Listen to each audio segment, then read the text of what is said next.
సర్వమత సమ్మేళనం ఈ దేవుని కలిపేయడం ఏంటి? అసలు ఈ దేవుడికి ఉన్నదే ప్రత్యేకత. ఇలాంటి లూసు బోధ ఎవరైనా చేస్తే, ఒకవేళ ఇలాంటి మీరు నమ్మి ఇక్కడ కూర్చుని ఉంటే, ఈ రోజు వరకు దేవుడు మిమ్మల్ని ఎలా విడిచిపెట్టేశాడు నాకు తెలియదు, కానీ ఇది విన్న తర్వాత కూడా పర్లేదులే అని మీరు చెత్త శ్లోకం చెప్పి, మా పండుగలకు మీరు రండి, మీ పండుగలు మేము వస్తాం, మీ ప్రసాదాలు మాకెట్టండి, మా కేకి మీకు ఎడతామంటే నీకు వాడికి పైకి పెడతాడు పెండం రెడీగా ఉండి మరి చెప్తాను.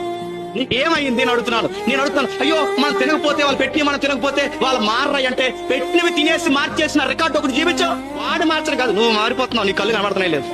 నా వాడికి చెప్పయ్యో మా ఫ్రెండ్స్ అండి, ఆ ఫ్రెండ్స్ తర్వాత మేము తినకపోతే ఫీల్ అవుతుంటే అని అడుగుతున్నాను. వాడికి చెప్పు స్ట్రాంగ్, అరే మేము అన్ని విషయాలు ఇన్వాల్వ్ అవుతావురా, ఇక్కడ వరకు మా జోన్ ఉందిరా, ఇక్కడ నుంచి నీ నమ్మకాల్లోకి తీసుకురాకరా, దయచేసి నా ఫ్రెండ్ గా నన్ను అర్థం చేసుకోరా అంటే, అర్థం చేసుకుంటే నిజమైన ఫ్రెండ్. అర్థం చేసుకున్న వాడు మతంతో నేను బెదిరిస్తున్నాడంటే ఆడి ఫ్రెండా దొంగ అని అడుగుతున్నాను. నీలాంటి ఫ్రెండ్షిప్ నాకు వద్దురా, బయటికి పోయి ఆడుకోరా అని చెప్పాడు.